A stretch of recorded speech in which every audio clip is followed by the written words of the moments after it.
नमस्कार दोस्तों, मैं डॉक्टर श्रवण कुमार यादव, आपका ओरिजिन एजुकेशन हब में स्वागत है। आज हम डिस्कस करेंगे आवश्यक पोषक तत्वों के बारे में।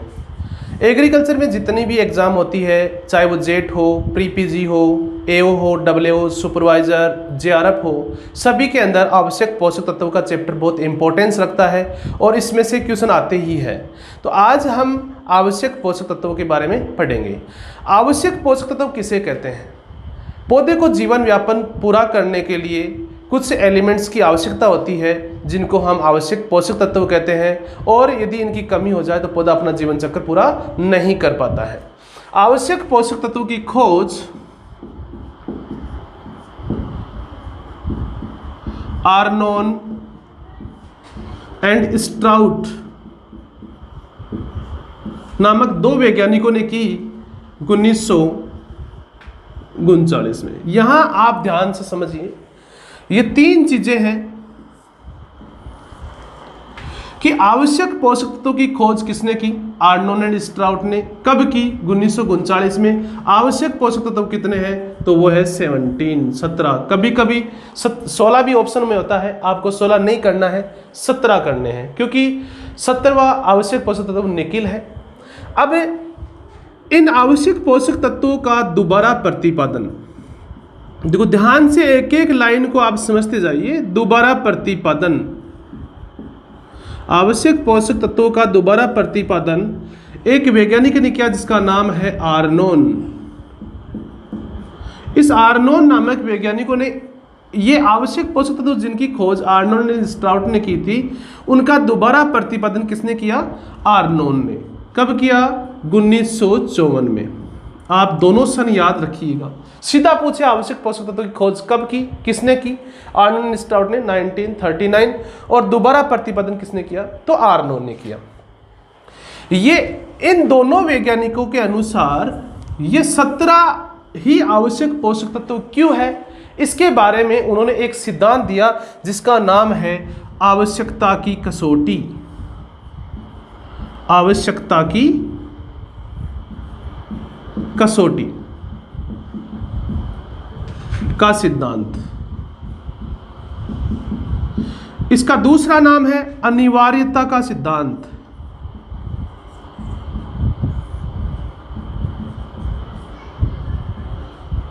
देखिए, ये दो सिद्धांत हैं, आवश्यकता की कसौटी का सिद्धांत और अनिवार्यता का सिद्धांत। दोनों एक ही है, दोनों में कंफ्यूज नहीं होना है।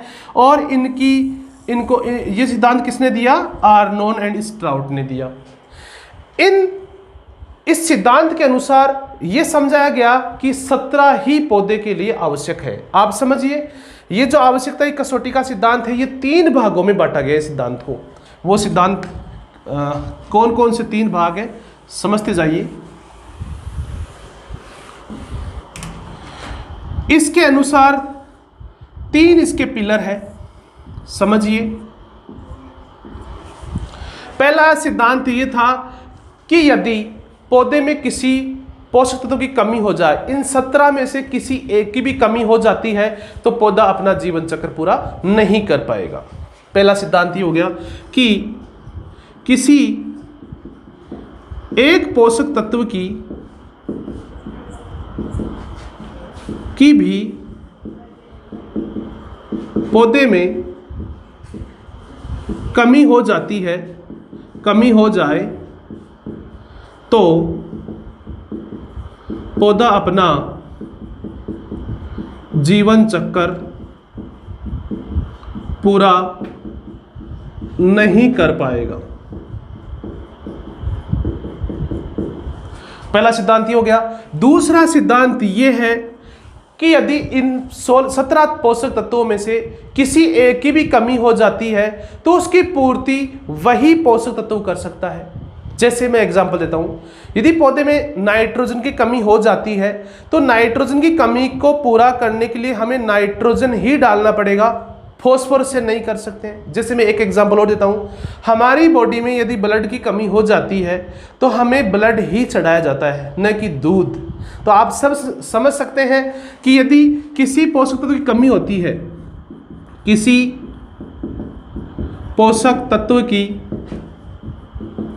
कमी हो जाती है तो उसकी पूर्ति उसी पोषक तत्व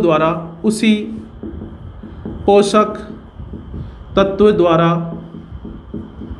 की जा सकती है। इसको हम एक लैंग्वेज में और बोल सकते हैं कि किसी पोषक तत्व का दूसरे पोषक तत्व द्वारा प्रतिस्थापन नहीं किया जा सकता है। जैसे मैंने बताया ना, नाइट्रोजन कमी का फॉस्फोरस के द्वारा प्रतिस्थापन नहीं किया जा सकता है। तो ये इसको आप समझ लेना।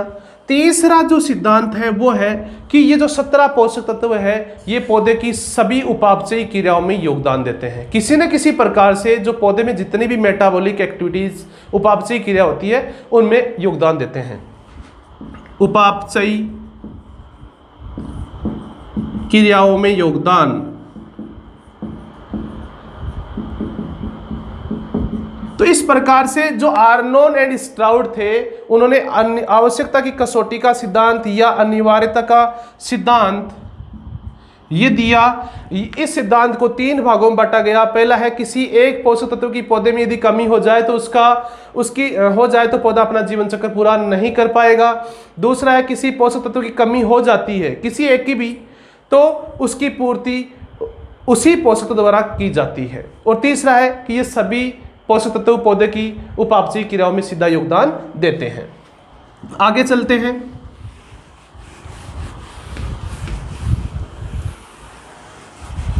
अब जो मैं अब आपको पढ़ाने वाला हूं वो इंपॉर्टेंट है। उसमें से 1 या 2 क्वेश्चन हर एग्जाम के अंदर आते हैं। वो है पोषक तत्वों का वर्गीकरण। वर्गीकरण समझना कि इन 17 आवश्यक पोषक तत्वों को कैसे बांटा गया है, आप समझिएगा।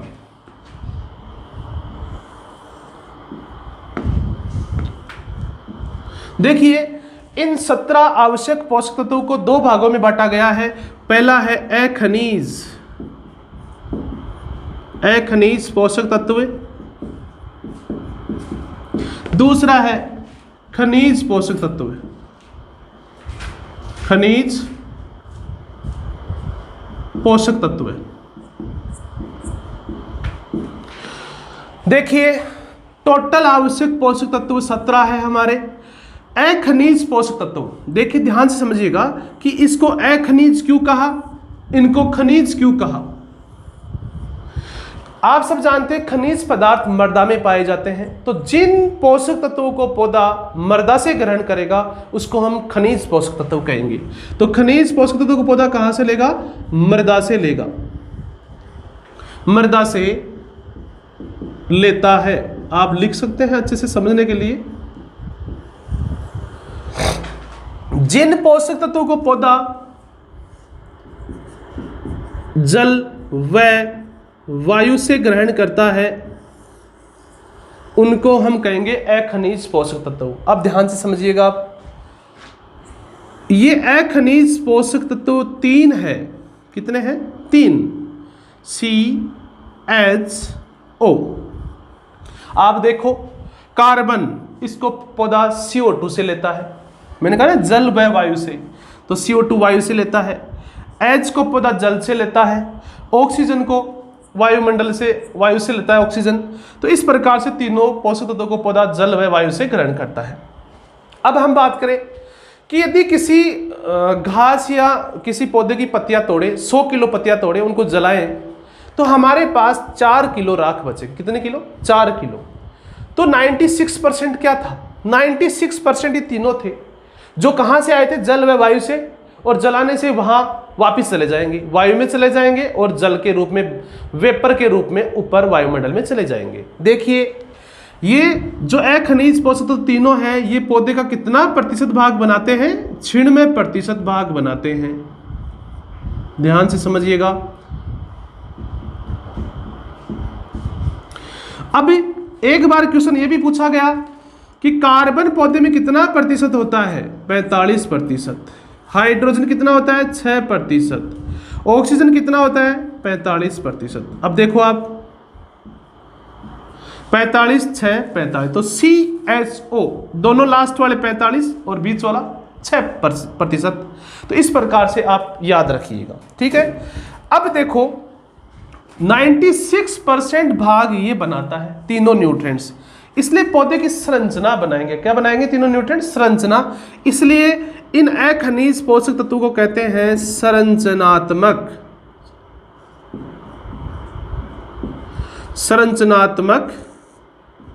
पोषक तत्व, या इन पोषक तत्वों को हम दूसरा नाम इसलिए देंगे आधारभूत। देखो ध्यान से, आधार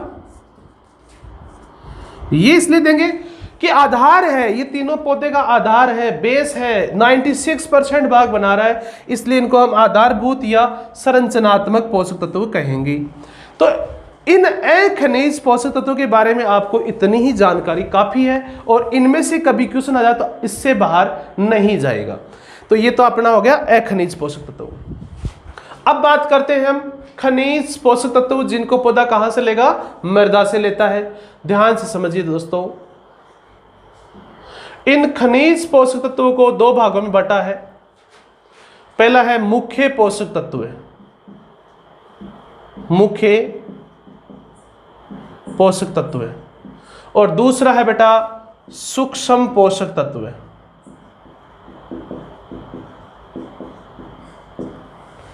अब देखो अखनिज और खनिज कैसे बटा? जिनको जलवायु से अखनिज, जिसको मृदा से खनिज।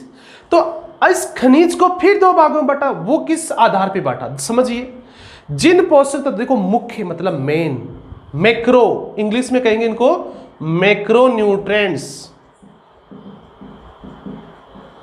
तो आप सब लोग देखिए बेटा कि मुख्य है, इसका मतलब पौधे में इसको अधिक मात्रा में चाहिए, ये मेन भूमिका निभाने वाले हैं।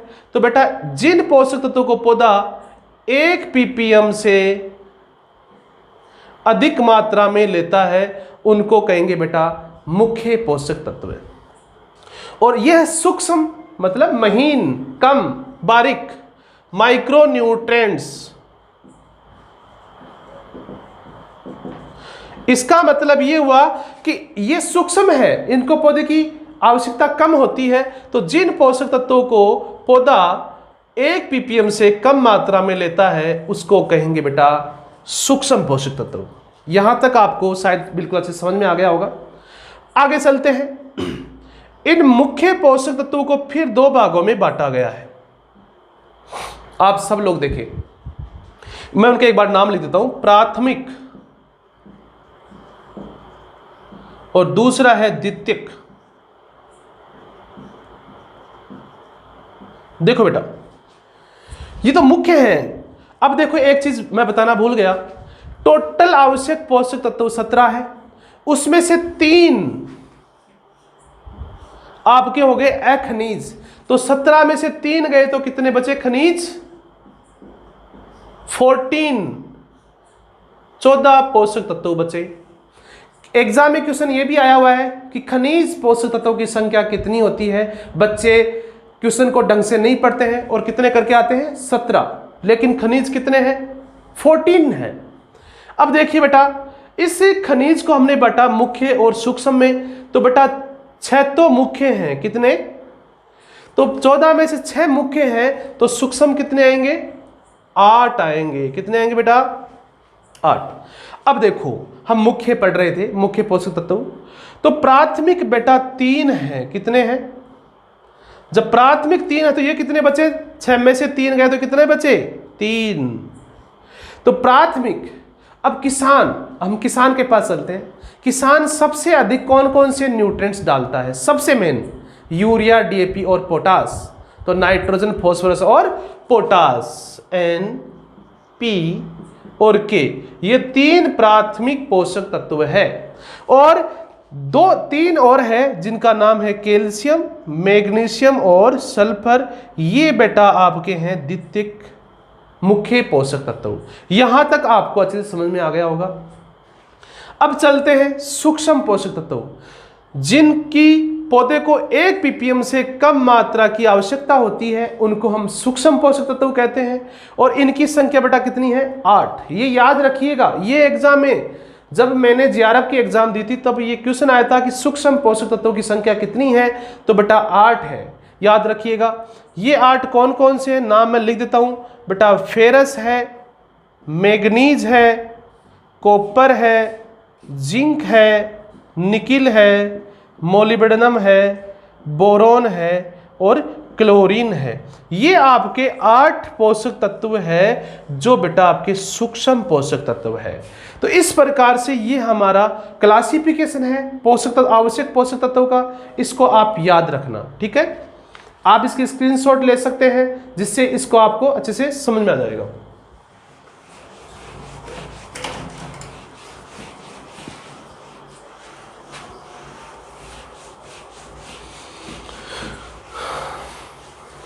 आगे देखिए, अब हम पढ़ेंगे कि पौधा इन पोषक तत्वों को किस रूप में, किस प्रकार से ग्रहण करता है, किस आयन में ग्रहण करता है। देखिए, मैं एक बार जो अखनिज है 3 उनके बारे में आपको ज़्यादा नहीं पढ़ना, CHO उनके बारे में उतनी ही डिटेल पढ़नी है। अब हम पढ़ेंगे खनिज पोषक तत्व जो 14 है उनके बारे में। देखिए, मैं उनका नाम लिखता हूँ दोबारा एक बार आपको सामने। NPK, कैल्शियम, मैग्नीशियम और सल्फर। फिर है ferrous, manganese, copper, zinc, nickel, molybdenum, boron और क्लोरीन।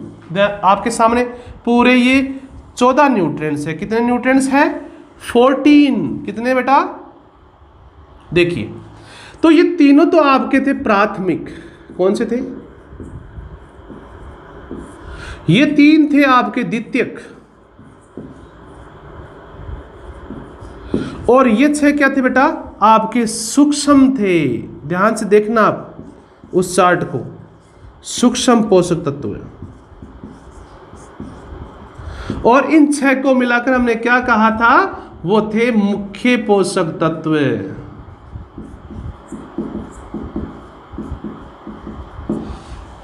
इस प्रकार से आपको इनको या इस तरीके से आप याद कर सकते हैं। मैं एक बार इसको वापस मिटा देता हूं। मैं ये लिखने वाला हूं कि पौधा इनको किस किस रूप में ग्रहण करता है, ठीक है। ओके,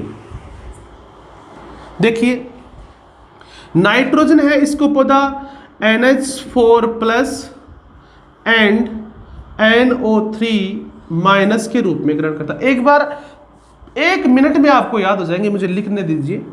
फॉस्फोरस है H2PO4- K+, कैल्शियम +2, ये मैग्नीशियम +2, SOO4-2, ये है बेटा SO4-2, ये है Fe+2, ये है Mn+2, ये है कॉपर +2, Zn+2। आप देख रहे हो सब +2 जा रहा है, तो आपको याद करने में ज़्यादा दिक्कत नहीं आने दूंगा, आप बस कंटिन्यू बने रहिए।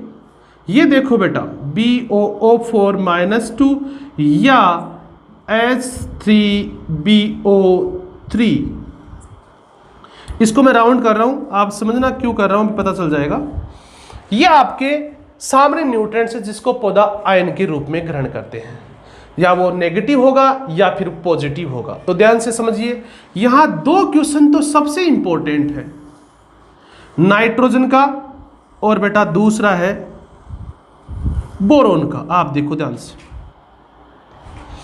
ये इसलिए इंपॉर्टेंट है, सीधा क्वेश्चन आता है कि ऐसा कौन सा पोषक तत्व है जिसको पौधा प्लस और माइनस दोनों के रूप में ग्रहण करता है, और उसका राइट आंसर है बेटा नाइट्रोजन, क्योंकि ये अमोनियम फॉर्म होती है प्लस में होती है और नाइट्रेट फॉर्म होती है वो माइनस में होती है। और दूसरा जो इंपॉर्टेंट क्वेश्चन है वो ये है कि एकमात्र इन 14 पोषक तत्वों में एकमात्र बोरोन ऐसा पोषक तत्व है जो यौगिक के रूप में ग्रहण करता है, मतलब इसमें ना तो पॉजिटिव आयन होगा या ना नेगेटिव आयन होगा। तो आप देख पा रहे हैं H3BO3 ये एक यौगिक रूप है। कौन सा रूप है? यौगिक। और नाइट्रोजन को पौधा दोनों रूप में लेता है। अब देखो, आपको ये दोनों याद करो, फॉस्फोरस H2PO4- ये K+, ये दोनों +2 है, ये -2 है। इन तीनों की कहानी देख लो, 2 +2 1 -2। और बेटा जो सूक्ष्म है उनकी तो आप कहानी छोड़ दो, ये सब +2 है। देखो ferrous, manganese, copper, zinc, nickel, 5 तो आपको याद ही नहीं करने पड़े। आपको याद करने पड़े सूक्ष्म में मोलिब्डेनम, बोरोन और क्लोरीन। बोरोन आपको वैसे याद हो गया यौगिक के रूप में, क्लोरीन NaCl Na+Cl- और मोलिब्डेनम आपको MO4-2 याद करना है। ये बहुत इंपॉर्टेंट है, इनमें से कभी कभी क्वेश्चन पूछ लिया जाता है, लेकिन नाइट्रोजन और बोरोन के बारे में क्वेश्चन ज्यादातर पूछे जाते हैं। आगे चलते हैं। अब जो मैं आपको चीज पढ़ाने जा रहा हूं वो इस आवश्यक पोषक तत्व जो चैप्टर है उसकी रीढ़ की हड्डी है। यदि आपको ये चीज समझ में आ गई तो आने वाली 5 क्लासों में आपको 1% भी दिक्कत नहीं आएगी। आप ध्यान से समझिए, मैं जो चीज पढ़ाने जा रहा हूं वो है आवश्यक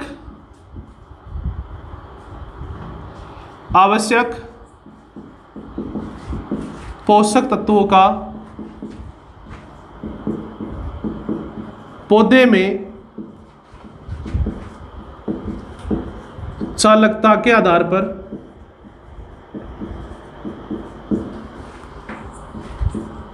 वर्गीकरण। देखिए,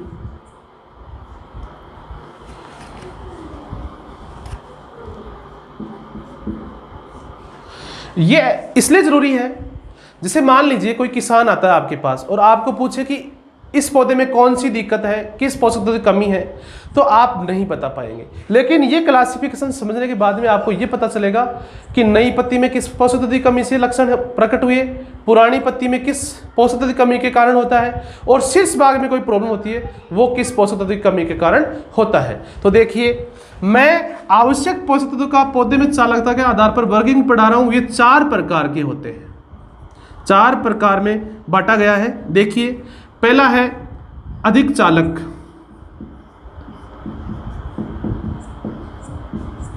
दूसरा है कम चालक, और तीसरा है मध्यम चालक, लास्ट है अचालक। यहां पे थोड़ी सी बच्चों को इंग्लिश मीडियम प्रॉब्लम आती है। यह है हाईली मोबाइल,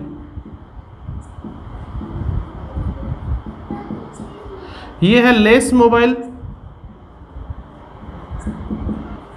ये मॉडरेट मोबाइल, और ये है बेटा आपका ई मोबाइल। देखिए, एक बार मैं आपके इनके आगे पोषक तत्वों का नाम लिख रहा हूं, वो आपको याद करना है। कैसे भी याद करो, उनको आपको याद करना है। देखिए, अधिक चालक में 5 है, N, P, K, मैग्नीशियम और मोलिब्डेनम। ये आपके 5 पोषक तत्व है जो पौधे में अधिक चालक है। कम चालक है फेरस, मैग्नीज, कॉपर, सल्फर। ये आपके 4 पोषक तत्व है जो कम चालक है। मध्यम चालक में 1 है जो है जिंक, और अचालक में बेटा 2 है, कैल्शियम एंड बोरोन।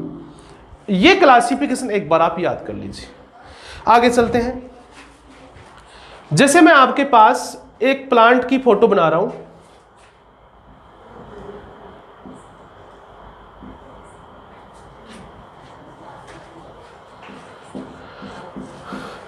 ये आपका एक प्लांट है जिसमें सबसे नीचे वाली पत्ती है उसको हम कहते हैं पुरानी पत्ती, इसको कहते हैं नई पत्ती, और इसको कहते हैं शीर्ष भाग। ये आपको पता है। देखो, अधिक चालक मतलब जो अधिक चलने वाला है। ये सभी न्यूट्रिएंट्स मैंने जो खनिज पोषक तत्व बताया था, जिनको पौधा कहां से लेता है, मृदा से, क्योंकि खनिज पदार्थ मृदा में पाए जाते हैं। जैसे मैं लिख देता हूं N, P, potash, calcium, manganese, sulphur. ये आपके सभी न्यूट्रिएंट्स यहां पड़े हैं सोइल के अंदर। ये मिट्टी है अपनी, रूट है। तो देखो, अधिक चालक कौन कौन से हैं, N, P, K, मैग्नीशियम और मोलिब्डेनम। यदि इनको पौधा लेगा, जैसे मान लो नाइट्रोजन को लिया, ये अधिक चालक है, तो अधिक चालक है तो ये चलकर कहां चला जाएगा, शीर्ष भाग में, टॉप पोर्शन में। ये जैसे ही प्लांट लेगा, इन 5 में से किसी को भी लेगा, सब के सब कहां चले जाएंगे, ऊपर। तो इनकी सबसे अधिक कमी आने का चांस कहां रहेगा, पुरानी पत्ती में, क्योंकि यहां बचेगा ही नहीं। जैसे प्लांट इन पांचों को लेगा चलकर भागकर कहां चले जाएंगे? ऊपर। तो बेटा इनकी कमी के लक्षण कहां आएंगे? पुरानी पत्तियों पर। इसका काम खत्म हो गया अधिक चालक का। फिर देखो एक बार इसको आओ, अचालक। ये अचालक है, इसको चलना आता ही नहीं है। कौन कौन से? कैल्शियम और बोरोन। मान लो ये कैल्शियम है और ये बोरोन है, इनको पौधे ने लिया तो इनको चलना नहीं आ रहा है, तो ये बच्चे यहां से बस यहां तक पहुंच पाएंगे, लास्ट घिस फिर करके यहां तक आएंगे, लेकिन यहां पर कभी भी नहीं पहुंच पाएंगे शीर्ष भाग पर। तो पौधे, जिस पौधे में शीर्ष भाग में प्रॉब्लम है, इसका मतलब बेटा वो कैल्शियम और बोरोन की कमी से है। तो बेटा ध्यान से समझो, ये जो कैल्शियम और बोरोन की कमी के लक्षण आपको कहां दिखाई देंगे? शीर्ष भाग पर। आगे चलते हैं, मध्यम चालक। अब जिंक है, तो ये इसका क्या है? कभी चलकर ये बेटा यहां तक पहुंच जाता है, तो कमी कहां जाएगी? यहां पुरानी पत्ती में। कभी चलकर ये यहां तक ही आया, तो कमी कहां आएगी? नई पत्ती पर। ये मध्यम है, दोनों पर इसकी कमी के लक्षण आएंगे, मतलब पुरानी पत्ती पर भी आएंगे व नई पत्ती पर भी आएंगे। अब देखो, अकेली पुरानी पत्तियों पर कमी के लक्षण आ गए, अकेले शीर्ष भाग पर कमी के लक्षण आ गए, पुरानी व नई पत्ती पर लक्षण आ गए, तो अब बची अकेली नई पत्ती। तो ये जो कम चालक है, इनकी कमी के लक्षण कहां आएंगे? नई पत्तियों पर।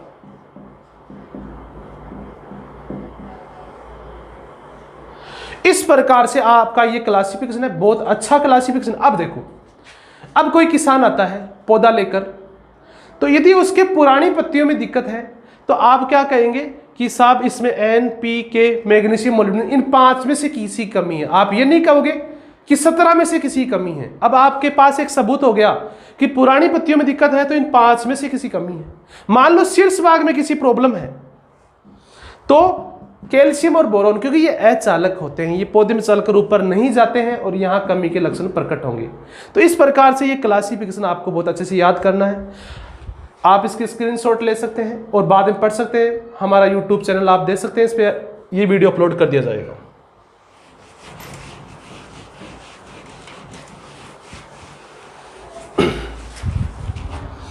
अब देखिए, ये जो आवश्यक पोषक तत्वों का पौधे में चालकता के आधार पर वर्गीकरण था, कैसे था? पौधे में चालकता के आधार पर। अब हम पढ़ेंगे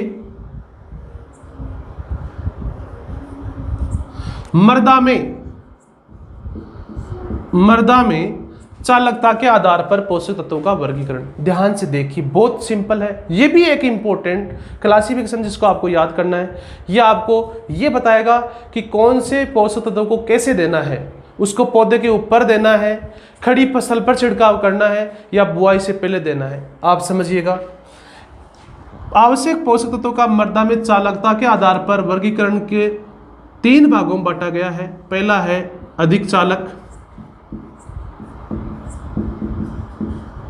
दूसरा है बेटा कम चालक,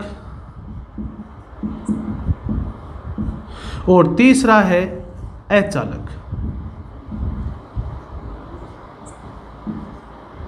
वही हाईली मोबाइल, लेस मोबाइल और इमोबाइल। यहां ये क्लासिफिकेशन आपको याद करना ही नहीं है, यह मैं आपको 1 मिनट में यही सिखा दूंगा। देखो, मैं उन 14 पोषक तत्वों का वापिस नाम लिख रहा हूं, जरूरी है। NPK, calcium, magnesium, sulphur, ferrous, manganese, copper, zinc, nickel, boron, molybdenum और क्लोरीन। देखिए, इसको पौधा किस रूप में लेना था? NH4+ और NO3-। याद रखिएगा, बहुत ही इंपॉर्टेंट है। इसको H2PO4-, इसको K+, इसको Ca+2, इसको Mg+2, इसको बेटा SO4-2, Fe+2। याद है, इन पांचों +2 आएंगे। Mn+2, copper +2, zinc +2, nickel +2, boron मैंने ऐसे लिखा था BO4 -2 या H3BO3, ये है MOO4 -2 और क्लोरीन है बेटा Cl-। इस प्रकार से ये आपको एक बार नजर में रखना है। अब देखो इनके हिसाब से ये क्लासिफिकेशन आपको 1 मिनट में याद हो जाएगा। देखिए जो हमारी सॉइल है, हमारी मृदा है, उसका फॉर्मूला होता है बेटा SiO2, सिलिका। मृदा सिलिका से बनी होती है, उसका फॉर्मूला SiO2 है। लेकिन याद रखिएगा सिलिका हमारी मिट्टी पर माइनस आवेश होता है। कौन सा आवेश होता है? माइनस। देखो जब पुराने समय में अर्थिंग, जो अपन अर्थ बोलते हैं, वो मिट्टी में डाला जाता था। एक तार का सरिया डालकर एक पॉजिटिव वायर आता था और नेगेटिव जोड़ के हम बल्ब जलाते थे। तो ये अर्ध माइनस होता है, इसके ऊपर कौन सा चार्ज होता है? माइनस चार्ज होता है। ध्यान से समझिए। अब देखो हमारी मिट्टी में माइनस चार्ज है, तो एक चीज बताओ, इनमें से जितने भी माइनस है, मैं एक बार 3 के ऊपर गोला लगा रहा हूं, उनको आप भूल जाना थोड़ी देर के लिए। फॉस्फोरस, जिंक और मैग्नीज, इन 3 को थोड़ी देर के लिए भूल जाओ। बेटा हमारी मिट्टी पे माइनस चार्ज है, इनमें से यदि जो भी माइनस है उनको हम मिट्टी पे डालेंगे तो माइनस माइनस में क्या होगा? रिपल्सन होगा। वो एक दूसरे को दूर फेंकेंगे, मतलब तू यहां से भाग जा, तो उसको तेज भगा देंगे वहां से। तो इनमें से जितने भी माइनस वाले हैं, हमारी मिट्टी पे माइनस चार्ज है, ये भूलना मत। तो मिट्टी पे माइनस चार्ज है, हमारे सरफेस पे माइनस चार्ज है, हम इनमें से जो भी नेगेटिव वाले डालेंगे मिट्टी उसको दूर फेंक देगी। जैसे मैं नाम लिखता हूं, ऊपर चालू जाओ, NO3 माइनस, SO4 -2, फिर देखो BO4 -2, फिर देखो MO4 और एक बच गया Cl-। देखो ये जो न्यूट्रिएंट्स है इन सब पर माइनस चार्ज। मैं एक छोटी सी कहानी सुनाता हूं कि एक लड़का और एक लड़की और इधर 2 लड़के, उसको एक फॉरेस्ट में भेजा गया, इसको एक फॉरेस्ट में भेजा गया। तो मैं आपसे पूछता हूं जल्दी कौन सा आएगा? जल्दी मैं बता दूं कौन सा आएगा? जो 2 लड़के हैं वो आएंगे, क्योंकि वो दोनों सेम चार्ज है, वो दोनों पॉजिटिव पॉजिटिव है, नेगेटिव नेगेटिव है, तो दोनों में रिपल्सन होगा, जल्दी से घर आ जाएंगे। और यहाँ गर्ल और बॉय है तो वो दोनों अलग अलग है, वो उसमें अट्रैक्शन होगा, इसलिए वो धीरे चलेंगे। और जो माइनस माइनस वाले दोनों लड़के थे वो जल्दी से भाग के आ जाएंगे। तो यही बात है कि हमारी मिट्टी में माइनस है और इन सब पर माइनस है। तो जैसे इनको नाइट्रेट को डालेंगे, सल्फेट को, बोरेट को, मोलिब्डेट को और क्लोरीन को डालेंगे तो सॉइल इसको नीचे फेंक देगी, और नीचे फेंक देगी तो ये क्या हो जाएंगे बेटा? अधिक चालक हो जाएंगे। अब देखो इन नेगेटिव के अलावा जितने भी बच गए पॉजिटिव वाले, वो सब आपके कम चालक होंगे। ऊपर से देखना स्टार्ट कर दो, NH4+, देखो यहां पर, फिर K+, फिर देखो Ca+2, फिर मैग्नीशियम +2, फिर आपका है फेरस +2, फिर है कॉपर +2, और फिर है निकिल +2। इस प्रकार से ये सभी प्लस वाले, क्योंकि मैंने कहा था 2 प्लस वाले हो, ये जो जितने प्लस वाले हैं ये बेटा हमारी मिट्टी पे माइनस चार्ज है, इस पे प्लस चार्ज है, तो इसको अट्रैक्शन करेगा, मिट्टी बांध लेगी, इसलिए क्या हो जाएंगे? कम चालक हो जाएंगे। तो देखो आपको कहीं याद करने की जरूरत नहीं आई, अभी और देखते जाइए।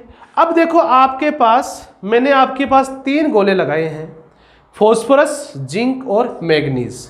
तो बेटा याद रखो, इनको आपको याद करना तीनों को, कि फॉस्फोरस और जिंक ये दोनों मृदा में बेटा क्या है? अचालक है। फॉस्फोरस और जिंक को याद करना है, मृदा में अचालक है। अब बचा आपका मैग्नीज, ये अकेला बचा, इस पे प्लस है, फिर भी बेटा क्या है? ये अधिक चालक है। अब देखो ध्यान से, हमारी मिट्टी में माइनस चार्ज, इसलिए जितने भी माइनस चार्ज वाले हैं सब के सब अधिक चालक होंगे, क्योंकि उनमें रिपल्सन होगा, प्रतिकर्षण होगा। जितनों के ऊपर प्लस चार्ज है उनको मिट्टी में डालेंगे तो मिट्टी पर माइनस चार्ज, उनमें आकर्षण होगा, तो अपने आप कम चालक हो जाएंगे। आपको याद क्या करना, इन दोनों को तो याद करने का जरूरत ही नहीं है। मिट्टी पे माइनस चार्ज ये याद करना है, जिन पे माइनस वो अधिक चालक, जिन पे प्लस वो कम चालक। फास्फोरस और जिंक को याद करना है कि ये आपके अचालक है मृदा में, और मैग्नीज इसका अपवाद है, जिसके ऊपर प्लस चार्ज होते हुए भी पौधे में क्या है, अधिक चालक है। इस प्रकार से आप कंटिन्यू बने रहिए, हम आपको पूरा न्यूट्रिएंट मैनेजमेंट पढ़ाएंगे कि किस प्रकार से इन सभी न्यूट्रिएंट्स की कमी से क्या रोग होते हैं, इनके क्या क्या फंक्शन है और इनकी अधिकता से क्या रोग होते हैं। धन्यवाद।